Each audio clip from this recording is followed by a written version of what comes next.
जय हिंद दोस्तों, welcome to VIP civil Guru. तो गाइज़, ये हमारा इम्पोर्टेंट पॉइंट्स का सेकंड लेक्चर है। इसमें हम लोग पहले अपना जो सब्जेक्ट डिस्कस कर चुके हैं फर्स्ट लेक्चर में, वो सॉइल मैकेनिक्स हम लोग डिस्कस कर चुके हैं। अभी आज जो हम लोग देखेंगे वो बिल्डिंग मटेरियल एंड कंस्ट्रक्शन के जो भी इंपॉर्टेंट पॉइंट्स हैं, या तो आपका कोई भी इंटरव्यू हो या फिर एग्ज़ाम हो, ये पॉइंट्स जो होने वाले हैं एकदम मस्ट वाले पॉइंट होने वाले हैं। आप किसी भी एग्ज़ाम या इंटरव्यू को देने से पहले इन पॉइंट्स को आप लोग रिमेंबर ज़रूर कर लेना, क्योंकि ये एग्ज़ाम और इंटरव्यू में बार बार पूछे जाने वाले पॉइंट्स होने वाले हैं। तो चलिए सबसे पहले यहाँ पे देखते हैं हम लोग। सबसे पहले हार्डनेस की बात कर लेते हैं गाइज। हार्डनेस ऑफ स्टोन बहुत बार एग्जाम्स में देखने को मिलती है। यहाँ पे दो को मैंने आप लोगों को दिखा रखा है, जिप्सम और आप लोग का टोपेज। ये दोनों आप लोग के एसएससी एग्ज़ाम में ऑलरेडी पूछे जा चुके हैं, और अलग अलग जो जेई के एग्ज़ाम होते हैं आप लोग के स्टेट के, उनमें पूछे जा चुके हैं। तो अलग अलग स्टोन का जो है हार्डनेस जो हम लोग मेजर करते हैं वो मोह स्केल से मेजर करते हैं। तो अगर मान लो टाक की हम बात करें तो उसकी हार्डनेस 1 होती है, जिप्सम की बात करें 2 होती है, कैलकाइट की बात करें 3 होती है, फ्लोराइट की बात करें तो 4 होती है, एपेटाइट की बात करें 5 होती है, फेल्डेस्पर की 6 होती है, क्वार्ट्ज की 7 होती है, टोपेज की 8 होती है, और कोरेंडम की बात करें तो 9 होती है, डायमंड की बात करें तो 10 होती है। याद रखना, मो स्केल पे जिसकी ज़्यादा रीडिंग होगी वो उतना ही ज़्यादा हार्ड होगा। मतलब डायमंड जो होता है यहाँ पे सबसे ज़्यादा हार्ड होता है, क्योंकि इसकी रीडिंग कितनी आती है 10। यहाँ पे बात करें इनमें हार्डनेस में, जो टाक होता है वो सबसे कम हार्ड होता है आप लोग का, ठीक है, ये ध्यान रखेंगे। तो ये दो आप लोग के ऑलरेडी एग्जाम में पूछे जा चुके हैं, तो रिमेंबर इनको आप लोग कर लेंगे एग्जाम के पॉइंट ऑफ व्यू से भी और इंटरव्यू के भी। नेक्स्ट पॉइंट है हमारे पास quarrying. Quarrying done above the surface of the rock to obtain the stone from the rock. देखो, जो हमारी स्टोन होती है वो रॉक से बनती है, तो हम लोग रॉक की सरफेस पे जो प्रोसेस करते हैं स्टोन को ऑब्टेन करने के लिए, स्टोन को प्राप्त करने के लिए, वो प्रोसेस जो होती है उसको हम लोग क्या बोलते हैं, quarrying. Already SSC JEE exam में पूछा जा चुका पॉइंट है। रॉक मिनरल्स की बात करें तो रॉक्स के अंदर कुछ मिनरल्स प्रेजेंट होते हैं, जैसे कि हमारे पास क्वार्ट्स होता है, माइका होता है, जिप्सम होता है, डोलोमाइट होता है, कैलकाइट होता है, फेल्डेस्पर होता है। तो ये आप लोग को मिनरल्स के नाम भी प्रेजेंट होने चाहिए। कोई भी रैंडमली पूछ लेता है कि कोई भी 2 मिनरल्स के नाम बता दीजिए जो रॉक्स के अंदर प्रेजेंट होते हैं। क्वार्ट्स, माइका, जिप्सम आप बता सकते हैं। यहाँ पे स्टोन के बेस पे भी मैंने यहाँ पे दिखाया हुआ है नेक्स्ट पॉइंट में कि किस स्टोन में कौन से मिनरल्स प्रेजेंट होते हैं। मार्बल की बात करें तो कैलकाइट मिनरल प्रेजेंट होता है आपका। क्वार्ट्जाइट की बात करें आप लोग का, तो क्वार्ट्जाइट में क्वार्ट्ज मिनरल प्रेजेंट होता है। एंथ्रेसाइट की बात करें तो फेल्डेस्पर होता है, और ग्रेनाइट की बात करें तो माइका, क्वार्ट्ज और प्लस फेल्डेस्पर, ये तीनों टाइप्स के मिनरल्स जो हैं इसमें प्रेजेंट आप लोग के होते हैं। नेक्स्ट पॉइंट की बात करें हम लोग, क्रैशिंग स्ट्रेंथ कितनी होती है स्टोन की। तो क्रैशिंग स्ट्रेंथ स्टोन की जो आप लोग की 100 मेगा पास्कल से कम नहीं होनी चाहिए, या फिर हम बोले 1000 किलोग्राम पर सेंटीमीटर स्क्वायर से कम नहीं होनी चाहिए। एट्रीसन टेस्ट हम लोग परफॉर्म करते हैं बियर और टीयर को चेक करने के लिए। जो स्टोन है हमारी, उसका वियर एंड टीयर जो रेजिस्टेंस है वो कितना है, ये एट्रीसन टेस्ट से पता करते हैं, और इसमें हम लोग अपना डेविल एपरेटस का यूज करते हैं। तो ये पॉइंट भी इंपॉर्टेंट है। नेक्स्ट बात करें हम लोग हार्डनेस की, तो जो हार्डनेस टेस्ट करते हैं हम लोग, डोरी टेस्टिंग मशीन होती है हमारी, उसको हम लोग यूज़ करते हैं अपना स्टोन, जो स्टोन की हार्डनेस होती है उसके लिए डोरी टेस्टिंग मशीन का यूज करते हैं। और स्पेसिफिक ग्रेविटी की बात करें स्टोन की तो कितनी होती है, तो 2.6 से लेकर के 2.9 आप लोग की ये होती है। To find the presence of soluble matter, हमारे स्टोन के अंदर कितने सोल्यूबल मैटर हैं जो प्रेजेंट है, उसको पता करने के लिए हम लोग स्मिथ टेस्ट का यूज करते हैं। ये आपको पता होना चाहिए। Water absorption for good quality stone, ये बहुत बार पूछा जाता है पॉइंट कि अगर गुड क्वालिटी की स्टोन है वो तो कितने से ज़्यादा पानी स्टोर नहीं करनी चाहिए, एब्जॉर्ब नहीं करनी चाहिए। तो अपने वेट के 5% से ज़्यादा जो है वाटर एब्जॉर्ब नहीं करनी चाहिए। ये तो स्टोन के पॉइंट्स थे। अब बात कर लेते हैं ब्रिक्स की।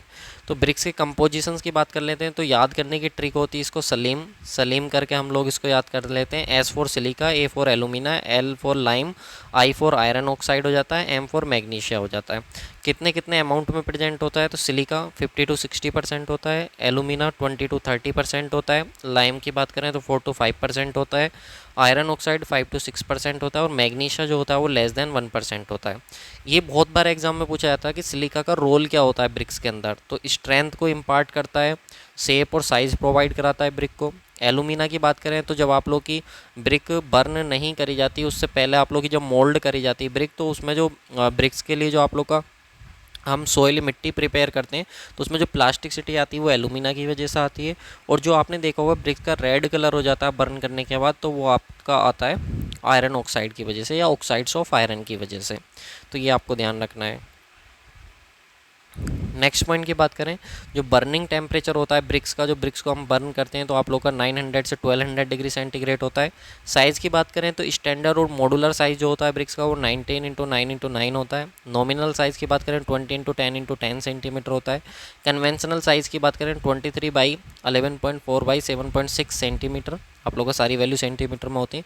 और जो फ्रॉग होता है, आपने देखा होगा जो ब्रिक होती है उसके ऊपर एक डैम्प पोर्शन होता है बना हुआ है, एक छोटा सा डैम्प पोर्शन होता है बना हुआ है, इसको हम लोग फ्रॉग बोलते हैं। ये जो होता है 10 to 20 mm डीप होता है। ये पॉइंट पूछा गया है एग्जाम में कि कितने mm डीप होता है आपका, तो याद रखेंगे 10 to 20 mm डीप होता है। नेक्स्ट पॉइंट है, जो वेट होता है वन ब्रिक का हम 3 to 3.5 किलोग्राम कंसीडर करते हैं। और 1 मीटर क्यूब में हम देखें तो 500 ब्रिक्स हमारी आती हैं, ये आप ध्यान रखेंगे। वाटर एब्जॉर्प्शन की बात करें कि वाटर एब्जॉर्प्शन जब हम करते हैं 24 आवर्स के लिए एक ब्रिक्स को पानी के अंदर डुबो के रखते हैं, तो अगर फर्स्ट क्लास की ब्रिक है तो वो 20% ही वाटर को एब्जॉर्ब करनी चाहिए अपने ड्राई वेट का। सेकंड क्लास की ब्रिक है तो 22% ही वाटर एब्जॉर्ब करनी चाहिए। और थर्ड क्लास की ब्रिक है तो 25% ही वाटर जो है वो एब्जॉर्ब करनी चाहिए। नेक्स्ट हम लोग बात करें minimum compressive strength of common brick. जो कॉमन ब्रिक की मिनिमम कंप्रेसिव स्ट्रेंथ होती है वो कितनी होती है 3.5 न्यूटन पर mm² या 3.5 मेगा पास्कल भी हम लोग कह सकते हैं इसको, या 35 किलोग्राम पर सेंटीमीटर स्क्वायर भी हम बोल सकते हैं। तो जिस भी यूनिट में आपसे पूछे एग्जाम में आप बता देंगे। साइज़ ऑफ ब्रिक मोल्ड, जो आपका ब्रिक मोल्ड होता है जिससे आप लोग की ब्रिक बनाई जाती है, उस मोल्ड का साइज़ ब्रिक के साइज़ से लगभग 10 to 8% आप लोग का ज़्यादा रखा जाता है। 8 से 10% ज़्यादा रखा जाता है। अगर हम ब्रिक की लेंथ को चेक करते हैं तो उसके लिए मिनिमम हमको 20 ब्रिक्स को लेना होता है लेंथ को चेक करने के लिए। बात करें क्रैशिंग स्ट्रेंथ की, तो अगर फर्स्ट क्लास की ब्रिक है तो उसकी 10.5 मेगा पास्कल से ज़्यादा होनी चाहिए क्रैशिंग स्ट्रेंथ। सेकंड क्लास की ब्रिक है तो 7.5 मेगा पास्कल से ज़्यादा होनी चाहिए। और थर्ड क्लास की ब्रिक है तो 3.5 मेगा पास्कल से ज़्यादा होनी चाहिए। या फिर हम ऐसे भी बोल सकते हैं एक ब्रिक जिसकी स्ट्रेंथ हमारी 8 मेगा पास्कल है तो वो कौन सी क्लास की ब्रिक होगी, तो वो सेकंड क्लास की ब्रिक होगी। क्यों? क्योंकि 7.5 मेगा पास्कल से ज़्यादा की जो ब्रिक होती हैं वो सेकंड क्लास की होती हैं। नेक्स्ट बात करते हैं सीमेंट की। तो कंपोजिशन ऑफ सीमेंट की बात करें तो इसको याद रखने की ट्रिक होती है सुपर स्टार LMG।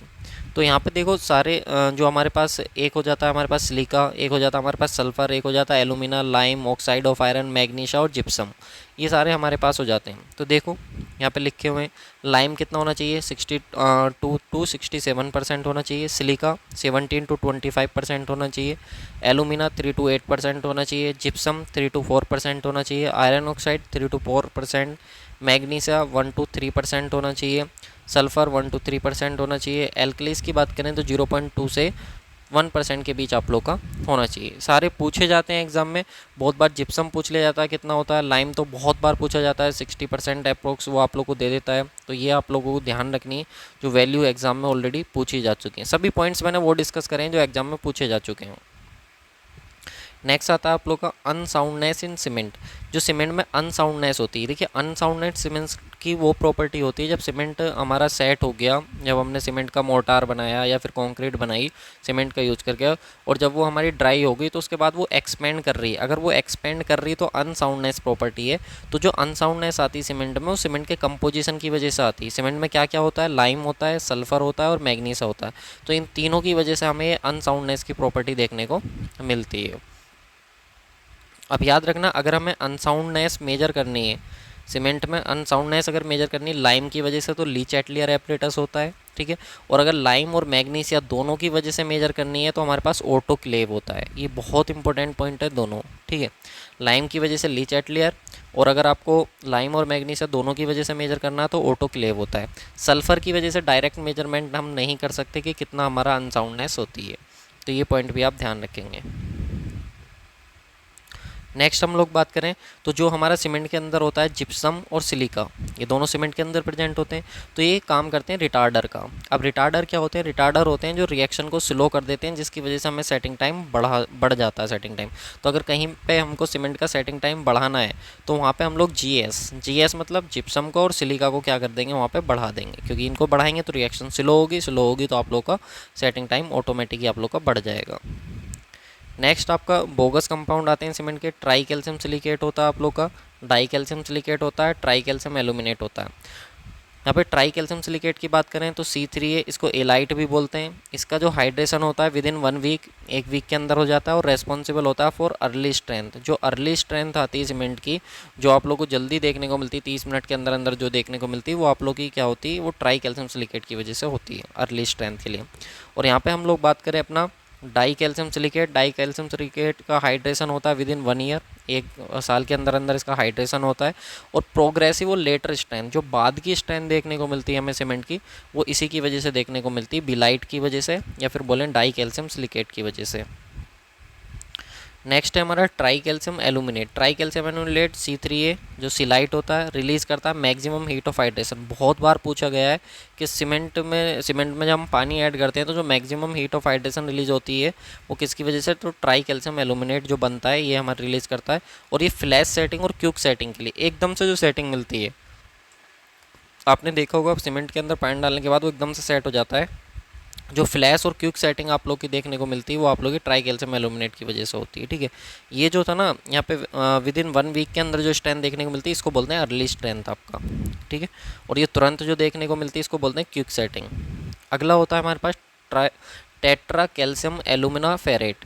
ये होता है C4AF जिसको फिलाइट भी बोलते हैं। इसका कोई भी इंजीनियरिंग सिग्निफिकेंस नहीं होता है, क्यूक हाइड्रेशन के लिए रेस्पॉन्सिबल होता है। 2 पॉइंट एग्जामिनर के बहुत ज़्यादा फेवरेट हैं, एक हीट ऑफ हाइड्रेशन और एक rate of heat of hydration. एक हीट ऑफ हाइड्रेशन और एक rate of hydration. Heat of hydration मतलब अमाउंट के बेस पे, अमाउंट मतलब कौन ज़्यादा हीट ऑफ हाइड्रेशन रिलीज़ करता है, और रेट का मतलब टाइम के रेस्पेक्ट में, मतलब कौन ज़्यादा जल्दी रिलीज़ करता है। तो ट्राई कैल्शियम एल्यूमिनेट जो होता है वो हमारी सबसे ज़्यादा हीट को रिलीज़ करता है, फिर ट्राई कैल्शियम सिलिकेट, फिर टेट्रा कैल्शियम एल्यूमिनोफेरेट, फिर डाई कैल्शियम सिलिकेट। ठीक है, और रेट की बात करें कौन जल्दी करता है, तो सबसे जल्दी करता है C4AF, क्यूक हाइड्रेशन के लिए रेस्पॉन्सिबल होता है, अभी बताया। फिर ट्राई कैल्शियम एल्यूमिनेट, फिर ट्राई कैल्शियम सिलिकेट, फिर हमारा डाई कैल्शियम सिलिकेट। तो ये पॉइंट भी आप लोग ध्यान रखेंगे। बात करें cement required total water for complete hydration, cement को कितना पानी चाहिए होता है कंप्लीट हाइड्रेशन के लिए, तो 23% प्लस 15%। 23% उसको चाहिए होता है कंप्लीट हाइड्रेशन के लिए, और 15% जो होता है वो उसके वॉइड्स में फंसा हुआ रह जाता है, इंट्रैप्ड इन वॉइड्स। तो टोटल जो चाहिए होता है वो कितना चाहिए होता है, 38% चाहिए होता है। ये ध्यान रखेंगे। जब हम बर्न करते हैं सीमेंट को किसके अंदर, रोटेटरी किल्न के अंदर, तो हमारा जो टेम्परेचर होता है वो 1400 से लेकर के 1500 डिग्री सेंटीग्रेड रहता है। ब्रिक्स का कितना था, तो 900 से 1200 डिग्री सेंटीग्रेड था, तो वो भी ध्यान रखेंगे। और यहाँ पे सीमेंट का भी ध्यान रखेंगे। नेक्स्ट पॉइंट है हमारे पास ग्राइंडिंग ऑफ सीमेंट। जो सीमेंट पीसा जाता है वो किसके अंदर पीसा जाता है, तो ट्यूब मिल या फिर बुल मिल होता है, उसके अंदर हमारा पीसा जाता है। फिजिकल प्रॉपर्टी की बात करें सीमेंट का, जब हम फिजिकली टेस्ट करते हैं तो एक मुट्ठी सीमेंट को लेते हैं और उसको एक बाल्टी के अंदर डाल देते हैं जिसमें पानी भरा होता है, तो वहाँ पर हमारा जो सीमेंट है वो सिंक कर जाना चाहिए, फ्लोट नहीं करना चाहिए पानी के ऊपर। फाइननेस टेस्ट ऑफ सीमेंट की बात करें तो हमारा इंडियन स्टैंडर्ड सीव जो है, सीव नंबर 9 जो है, जो 90 माइक्रोन की होती, इससे हम लोग देखते हैं अपना फाइननेस को। और एक और हमारा टेस्ट करा जाता है फाइननेस के लिए, एयर परमेबिलिटी टेस्ट, जिसमें हमारा ब्लेंटियस एयर परमेबिलिटी एपरेटस को यूज करते हैं। Next specific surface area. Specific surface area बहुत बार पूछा जाता है सीमेंट का। अगर आपका ऑर्डिनरी पोर्टलैंड सीमेंट है या हाई एलुमिना सीमेंट है तो उसका specific surface area less than होता है आप लोग का 2250 सेंटीमीटर स्क्वायर पर ग्राम से। अगर आपका लो हीट सीमेंट है तो उसका 200 सेंटीमीटर स्क्वायर पर ग्राम से कम होता है।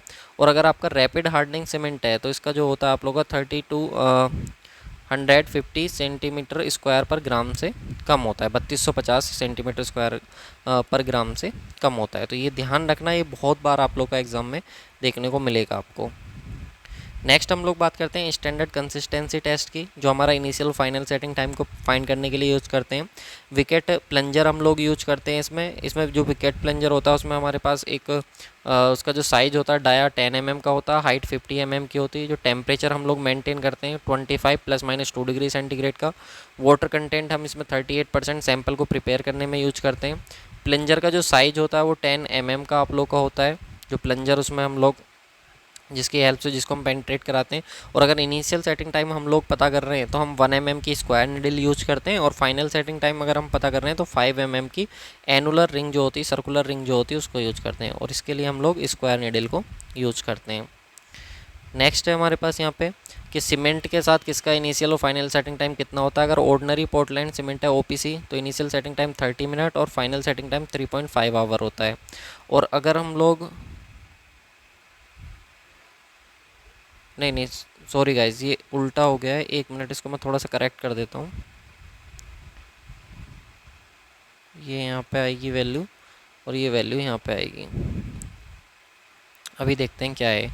देखो, जो ओपीसी होता है इसका इनिशियल सेटिंग टाइम 30 मिनट और फाइनल सेटिंग टाइम 10 आवर होता है। और जो आपका हाई एलुमिना सीमेंट होता है इसका इनिशियल सेटिंग टाइम 3.5 आवर और फाइनल सेटिंग टाइम 5 आवर होता है। ठीक है, तो ये ध्यान रखेंगे। नेक्स्ट आता है हमारे पास compressive strength test. Compressive strength test की बात करें सीमेंट की, तो इसमें जो सैंपल प्रिपेयर करते हैं 1:3 का सैंपल सीमेंट और जो हमारी एनोरे सैंड होती है, जो प्योरेस्ट फॉर्म मानी जाती है हमारी सैंड की, वो इनोरे सैंड होती है। एपरेटस यूनिवर्सल टेस्टिंग मशीन हमारे पास होता है इसमें, यूटीएम। मोल्ड का साइज इसमें 70.6 से लेकर के 75 तक कुछ भी ले सकते हैं।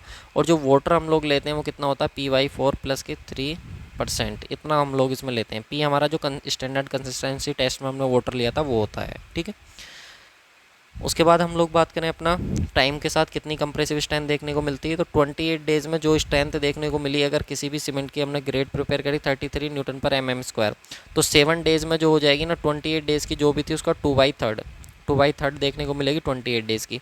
और 3 डेज़ में जो स्ट्रेंथ देखने को मिलेगी वो आधी, 28 डेज़ की जो स्ट्रेंथ थी उसका आधा हमको देखने को मिलेगा। तो ये पॉइंट इंपॉर्टेंट है, पूछ लेता है ऐसे इन रेशियोज़ को, डायरेक्ट पूछता है एग्जामिनर।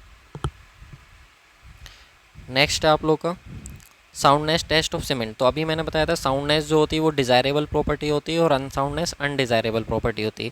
तो unsoundness due to lime, magnesia और सल्फ़र, इन तीनों की वजह से होती है। याद रखने का तरीका LSM, जो हम RCC में LSM मेथड पढ़ते हैं, लाइम, सल्फ़र और मैग्नीशिया, ये हमारे पास होते हैं। ठीक है, unsoundness due to lime, lime की वजह से देखते हैं, तो लाइम की वजह से मैंने बताया लीच एटलियर एपरेटस होता है, इसका डाया 30 का होता है। जो इंडिकेटर आर्म होती हैं वो 165 की होती हैं। और जो हम इसमें वाटर लेते हैं अपना वो कितना लेते हैं, 0.78 पी, स्टैंडर्ड कंसिस्टेंसी टेस्ट का पी का 78% हम लोग इसमें अपना लेते हैं। ठीक है, इसके बाद बात करें अनसाउंडनेस ड्यू टू लाइम और मैग्नीशिया। लाइम और मैग्नीशिया की वजह से देखें तो हमारा एपरेटस होता है ऑटोक्लेव और उसका मोल्ड साइज जो हम प्रिपेयर करते हैं 25 बाई 25 बाई 250 का हम लोग प्रिपेयर करते हैं।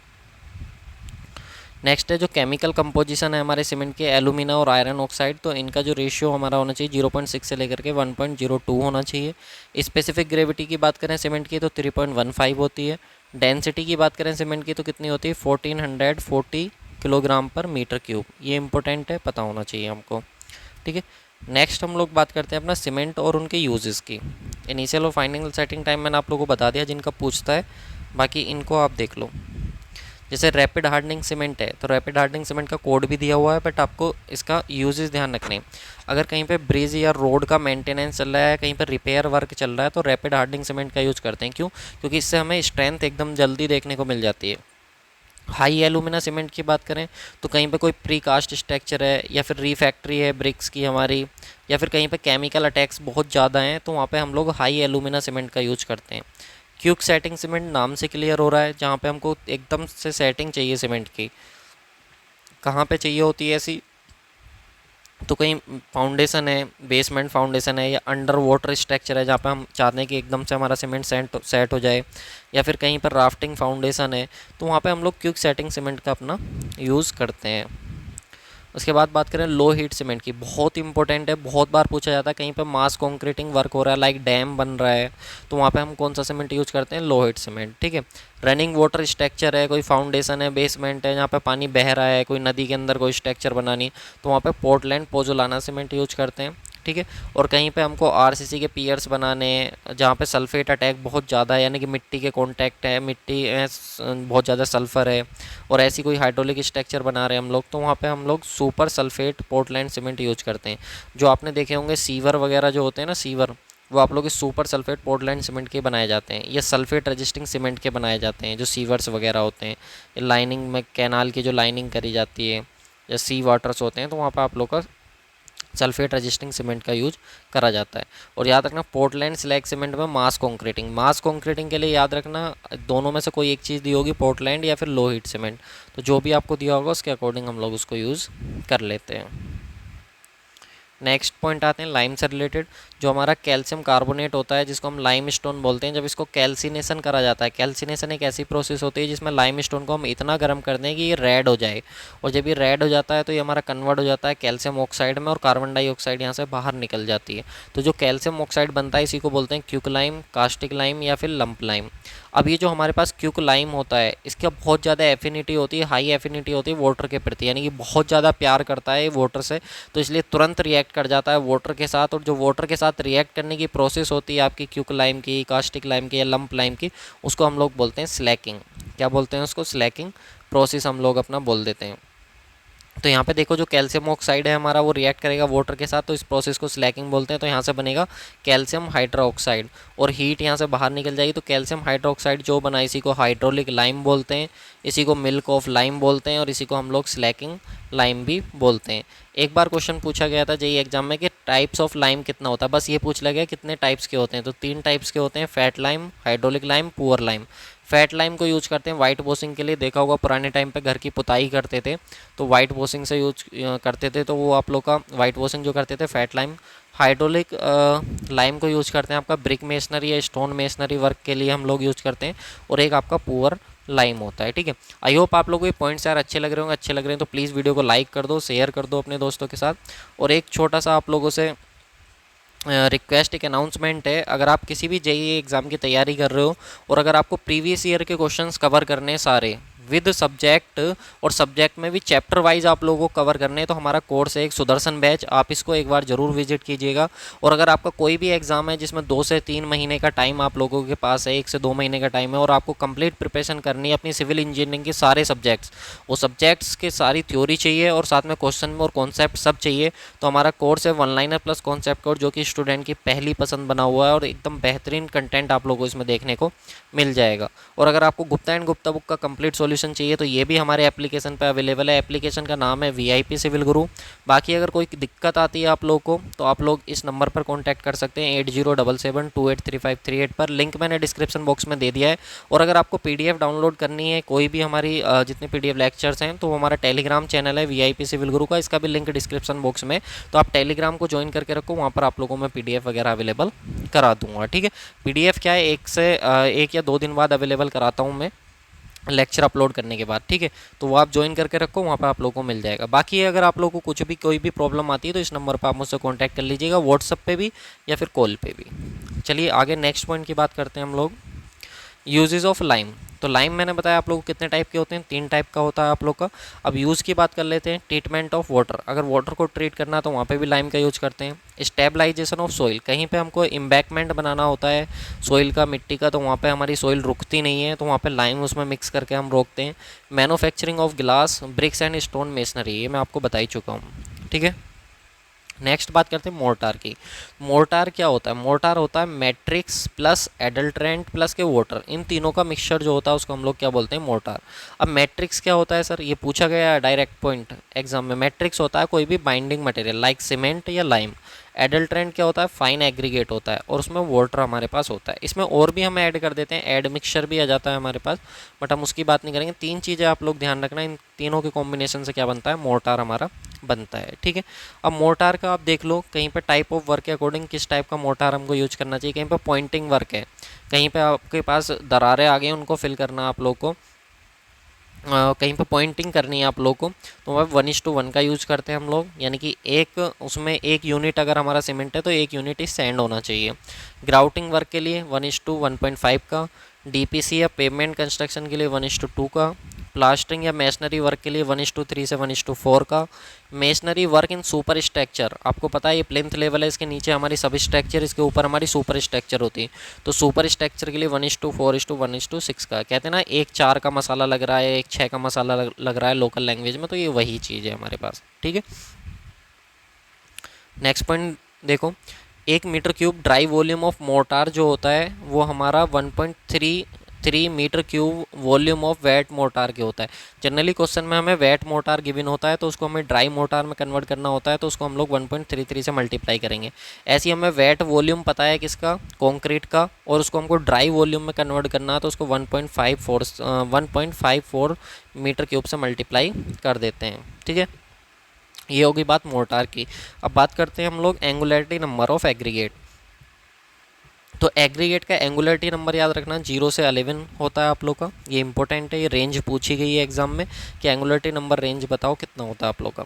बात करते हैं सैंड की और उसका फाइननेस मॉडुलस। अगर फाइन सैंड है तो उसका फाइननेस मॉडुलस 2.6 से कम होना चाहिए। मीडियम सैंड है तो उसका फाइननेस मॉडुलस 2.9 से कम होना चाहिए, और कोर्स सैंड है तो 3.2 से कम होना चाहिए। Again very very important table है। वैसे तो जितने पॉइंट मैंने बताए ना सब इंपॉर्टेंट है, सब ऑलरेडी कहीं ना कहीं आप लोग को, अगर आप पहले से तैयारी कर रहे हो, प्रिपरेशन कर रहे हो, तो आपको पता होगा कि पॉइंट कितने इंपॉर्टेंट हैं आप लोग के लिए। बस यार वीडियो लाइक कर दो, क्योंकि आप लोग को पता है ये सब लिखने में बहुत मेहनत लगती है, सच में बहुत मेहनत लगती है वीडियो को बनाने में, ये सारा कंटेंट रेडी करने में। अगर आप लोग कमेंट कर देते हो थोड़े अच्छे अच्छे तो मोटिवेशन मिलता है आगे वीडियो बनाने के लिए। तो प्लीज़ अपना बस सपोर्ट बनाए रखो, वीडियो को लाइक करते रहो, और बहुत सारा कंटेंट आप लोग को देखने को मिलेगा। हार्डनेस ऑफ एग्रीगेट, जो हम हार्डनेस डिटरमाइन करते हैं अपनी एग्रीगेट की, उसके लिए कुछ टेस्ट परफॉर्म करते हैं। डेविल एब्रेशन टेस्ट, डोरी एब्रेशन टेस्ट और लॉस एंजल्स टेस्ट। 4 ऑप्शन दे के रखता है क्वेश्चन में एग्जाम में, और पूछता है कि इनमें से कौन सा टेस्ट हार्डनेस निकालने के लिए यूज़ नहीं करा जाता कंक्रीट की, तो वहाँ पे एक और ऑप्शन ऐड कर देता है कोई भी वो। फ्लैकीनेस इंडेक्स के लिए जो लीस्ट डायमेंशन है हमारी 0.6 टाइम्स ऑफ मीन डायमेंशन से कम होनी चाहिए, और एलोंगेनेशन इंडेक्स जो हम लोग चेक करते हैं एग्रीगेट की, उस केस में जो हमारी ग्रेटेस्ट डायमेंशन है वो ज़्यादा होनी चाहिए 1.8 टाइम्स ऑफ मीन डायमेंशन से।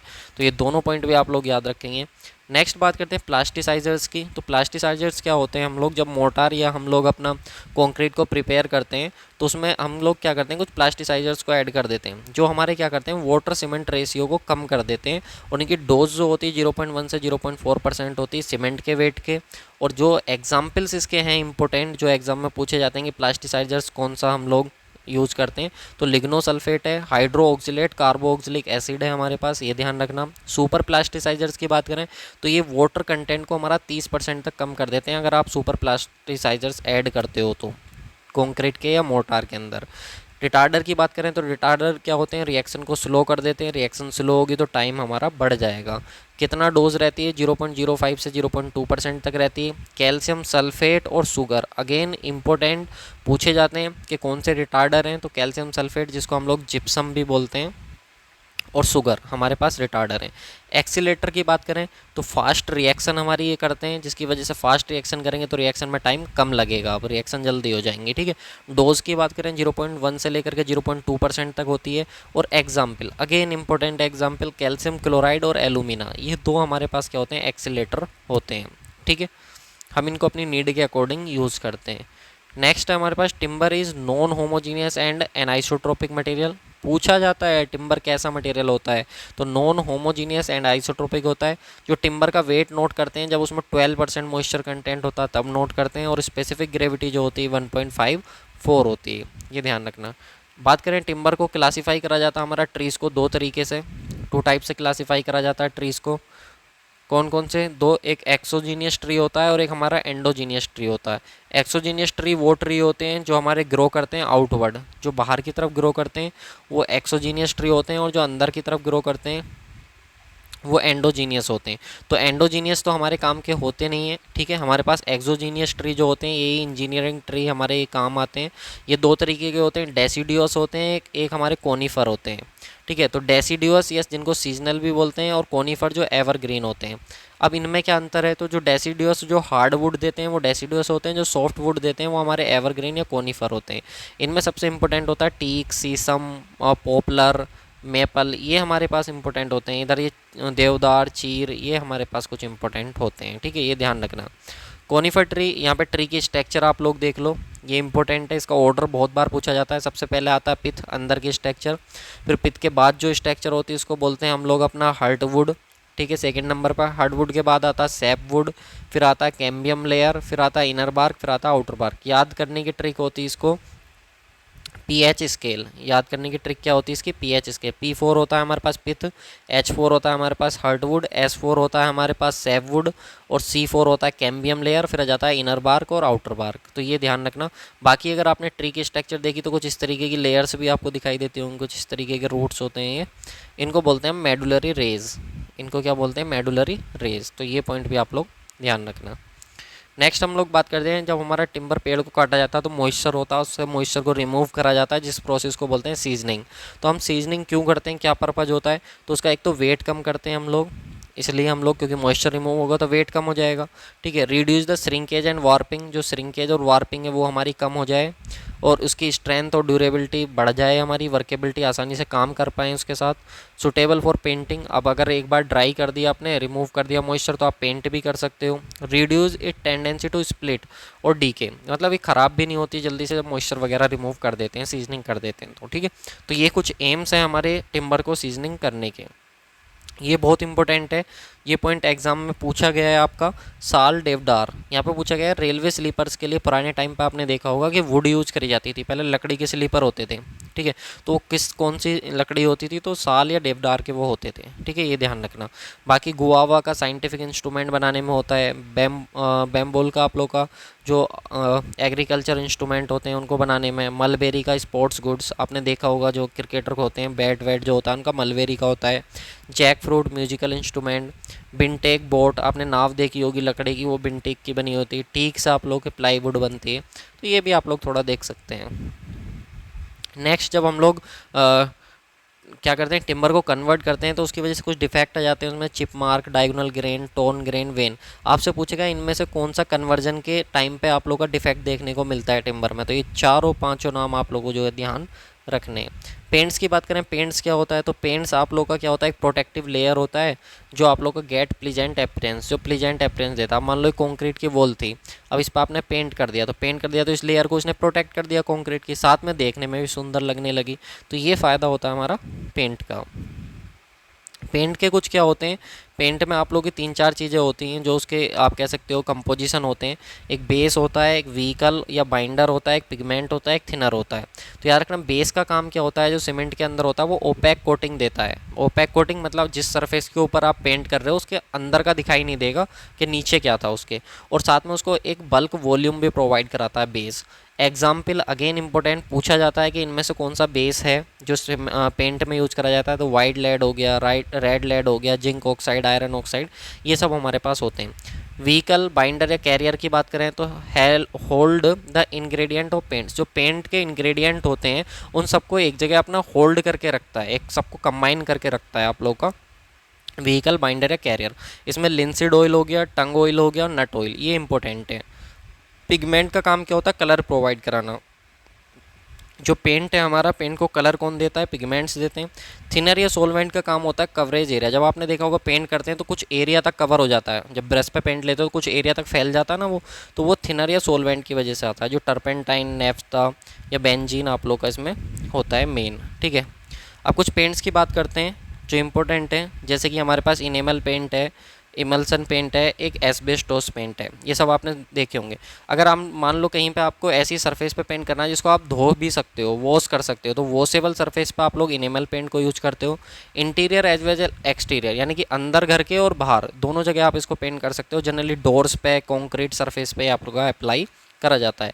इमल्सन पेंट की बात करें तो 15 मिनट के अंदर ड्राई हो जाता है, ड्यूरेबल होता है, सबसे ज़्यादा ड्यूरेबल आप लोग को होता है इमल्सन पेंट, ये ध्यान रखेंगे।